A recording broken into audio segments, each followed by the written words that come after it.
भागर कृषि फर्म मात्र बनेको छैन। यो एरियाको नाम हो भागर, कृषि फर्म पनि भागर हो। यसमा यो एरियामा कुन कुन तरकारी खेती हुन्छ? सबै थरी हुन्छ, एउटा भयो, करैला भयो, अनि अनेक थरी हुन्छ, मकै पनि हुन्छ।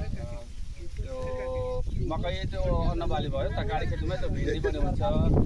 सबै जति तरकारी त भिन्डी, करैला, भुँडी, टमाटर, यो आलु सालु सबै हुन्छ। यहाँ भुँडी सोडी सबै छ।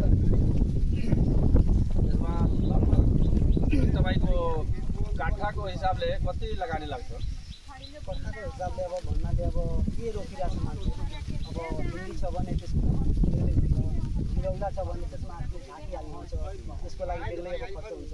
यसमा त अब ढाकी लाग्दैन, त्यो बाँस लाग्दैन भने यसमा कम हुन्छ। त्यो ढाकीवाला हुन्छ, चिरौला भन्ने करैला हुन्छ, त्यसमा अलिक बढी लाग्छ। लगभग तपाईँलाई यो खर्च कति लागिहाल्छ कट्ठामा र आम्दानी कति हुन्छ भने लगभग खर्च भन्नाले अब सानोदेखि अब बीजदेखि लिएर जोताइ कुडाइदेखि लिएर अनि फल दिनेसम्म केही भिन्डेको हुन्छ भने 10-15 हजार त लाग्छ होला कट्ठाको। अनि आम्दानी चाहिँ त ठिकै हुन्छ, अब भावले हुन्छ। अब रेट छ भने भाउ बढी छ भने बढी फाइदा हुन्छ, कम छ भने कम फाइदा हुन्छ। तर फाइदा हुन्छ।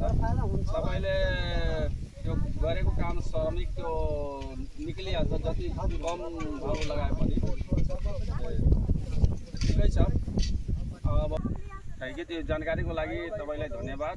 यो प्रश्नोका पब्लिक बोर्डिङ स्कुलको विद्यार्थी हो। तपाईँको भागर यो कृषि फार्म यो अवलोकन गर्न भ्रमण गर्न आएछ यिनीहरूले, अनि त्यो जानकारी दिनुभयो। तपाईँ आफ्नो सबै तरकारी खेतीको बारेमा जानकारी दिनुभयो, त्यसको लागि तपाईँलाई धन्यवाद।